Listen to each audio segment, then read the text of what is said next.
नमस्कार दोस्तों, स्वागत है आप सभी का हमारे short hand word YouTube channel पे। दोस्तों, मैंने रामधारी गुप्ता खंड 2 की 125 शब्द प्रति मिनट डिक्टेशन की एक सीरीज लाया हूँ मैं। इसमें आप डिक्टेशन लिखिए और हर डिक्टेशन को आप लिखने के बाद उसको पढ़िए और उसको ट्रांसक्राइब ज़रूर करिए। तो आप सभी लोग डिक्टेशन लिखिए और अगर डिक्टेशन पसंद आए तो इसे लाइक करिए, चैनल को हमें सब्सक्राइब कर लीजिए और बेल आइकन दबा लीजिए जिससे हमारे नए वीडियो आपको मिलते रहें। 125 शब्द प्रति मिनट डिक्टेशन स्टार्ट होगी 5 सेकेंड बाद।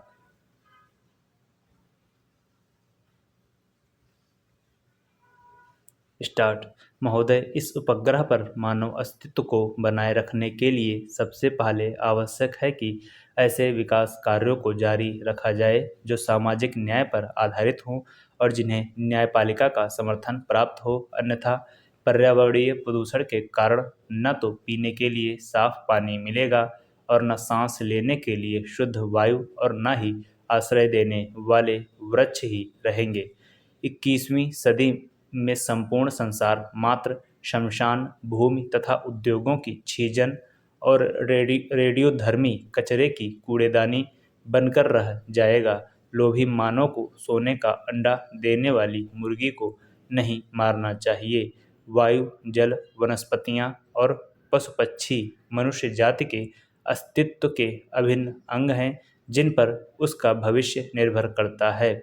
सार्वभौमिक न्याय का यही मूल तत्व है जिसे राष्ट्रीय और अंतर्राष्ट्रीय कानूनों का रूप दिया जाना चाहिए। कुछ विशेष अपवादों को छोड़कर हमारे न्यायालय समझते हैं कि पर्यावरण संबंधी कानून से न्याय व्यवस्था भंग हो जाएगी और कानूनी अधिकारों का हनन होगा, क्योंकि हमारे विधिवेत्ता और न्याय प्रणाली कानून के इन नए आयामों से अपरिचित ही नहीं, अनभिज्ञ भी हैं। यह अधिनियम काफ़ी व्यापक है और इसमें विभिन्न प्रकार के जल स्रोतों को शामिल किया गया है। अधिनियम में केंद्रीय और राज्य प्रदूषण निवारण एवं नियंत्रण मंडलों की स्थापना का प्रावधान किया गया है जो स्वायत्त निकायों के रूप में कार्य करेंगे। अधिनियम के कार्यान्वयन के लिए स्थापित इन मंडलों के दो महत्वपूर्ण कार्य हैं: प्रदूषण मानक निर्धारित करना तथा उद्योगों के कचरे और वहित मल को नदियों में बहाने के लिए स्वीकृति प्रदान करना। केंद्रीय प्रदूषण नियंत्रण मंडल केंद्र सरकार और राज्यों के प्रदूषण नियंत्रण मंडल राज्य सरकारों के लिखित निर्देशों का पालन करने के लिए बाध्य होंगे। राज्य में प्रदूषण नियंत्रण मंडल द्वारा निर्धारित मानकों का अतिक्रमण और सहमति की शर्तों का उल्लंघन करने वालों को कठोर दंड देने का प्रावधान किया गया है। तथापि इस अधिनियम के अधीन प्रदूषण नियंत्रण मंडल द्वारा शिकायत किए जाने पर या उसकी पूर्वानुमति से ही किसी न्यायालय द्वारा किसी अपराध पर विचार किया जा सकता है। अधिनियम में यह भी प्रावधान किया गया है कि यदि किसी कार्य से जल प्रदूषण की आशंका हो तो राज्य प्रदूषण नियंत्रण मंडल द्वारा उसे रोकने के लिए न्यायालय में याचिका दायर की जा सकती है। इस अधिनियम के द्वारा पानी के नमूने लेने, जांच और मुआयना करने के लिए प्रदूषण नियंत्रण मंडलों को व्यापक अधिकार दिए गए हैं। केंद्र सरकार द्वारा केंद्रीय जल प्रयोगशाला और राज्यों में राज्य स्तरीय जल प्रयोगशालाओं की स्थापना और विशेषज्ञों की नियुक्ति का भी प्रावधान इस अधिनियम में किया गया है। वहित मल और उद्योगों के कचरे से होने वाले जल प्रदूषण को रोकने के लिए आवश्यक उपाय स्वयं करने का अधिकार भी राज्य प्रदूषण नियंत्रण मंडलों को दिया गया है। यह अधिनियम लगभग ब्रिटिश अधिनियम की नकल है और प्रदूषण फैलाने वाले या उससे प्रभावित समुदाय दोनों पर इसका कोई असर नहीं पड़ता। महोदय, विधिवेत्ताओं ने इस अधिनियम की कमियों को बताया और कुछ मायनों में ब्रिटिश कानून से भिन्न होने के कारण यह उतना शक्तिशाली नहीं रहा। भारत में प्रदूषण निवारण के लिए अनेक प्राधिकरण और अधिकारी अनेक प्रकार के नियंत्रण और अलग अलग कानून एक समस्या है जिससे कानून कमज़ोर पड़ जाता है और उसका प्रभाव कम हो जाता है। इसके अलावा जो लोग प्रदूषण के शिकार होते हैं वे प्रदूषण नियंत्रण मंडल की स्वीकृति के बिना सीधे न्यायालय में नहीं जा सकते। इससे जनता कानून के से विमुख हो जाती है। अधिनियम की खामियों के कारण हाल ही में केरल उच्च न्यायालय द्वारा प्रदूषण नियंत्रण मंडल का मुकदमा खारिज कर दिया गया। जल अधिनियम 1974 के अनुरूप वायु प्रदूषण निवारण एवं नियंत्रण अधिनियम 1981 तैयार किया गया। खेद है कि अधिनियम का प्रारूप तैयार करने वालों और विधायकों ने इसके लिए समाजवादी राष्ट्रों के व्यापक पर्यावरणीय कानूनों की सहायता नहीं ली। यह बड़े हर्ष का विषय है कि वर्तमान कानूनों की कमियों को देखते हुए संसद द्वारा पर्यावरण अधिनियम 1986 का 29वां अधिनियम पारित किया है। यह अधिनियम काफ़ी व्यापक है और इसका क्षेत्र भी विस्तृत है तथा इसके अधीन भारत सरकार को पर्यावरण की सुरक्षा और सुधार और किसी भी प्रकार के प्रदूषण को कम करने के लिए काफ़ी शक्तियाँ प्रदान की गई हैं। इसमें जलवायु आदि के मानक निर्दिष्ट करने और उद्योगों की स्थापना तथा खतरनाक पदार्थों के रखरखाव के संबंध में प्रतिबंध लगाने में सावधानी बरती गई है। पर्यावरण के प्रदूषण के कारण होने वाली दुर्घटना से बचने और उद्योगों की चिमनियों से निकलने वाले प्रदूषणकारी तत्वों पर नियंत्रण के लिए अन्य उपाय करना केंद्र सरकार के अधिकार क्षेत्र में आता है।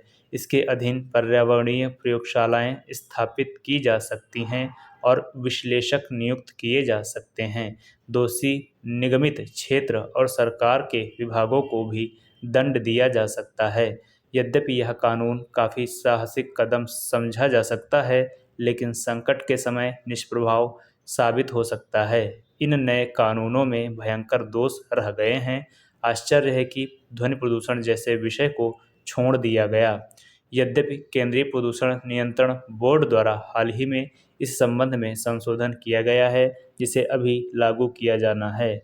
जनता की भागीदारी को प्रोत्साहित नहीं किया जाता और अफसरशाही पर अत्यधिक भरोसा किया जाता है।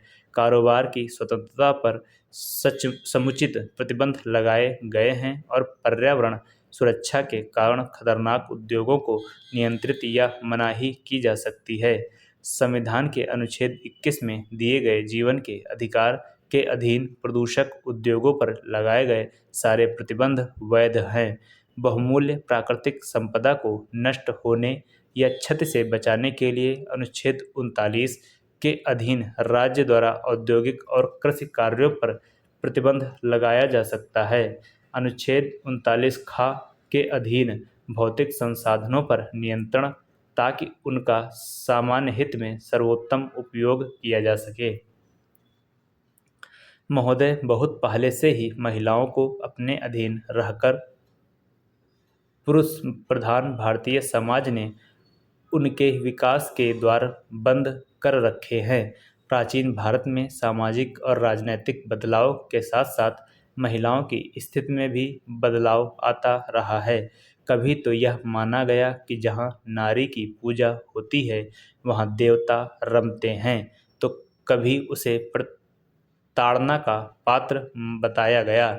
इतिहास के एक बड़े कालखंड में उसे चारदीवारी और पर्दे के अंदर रखा गया।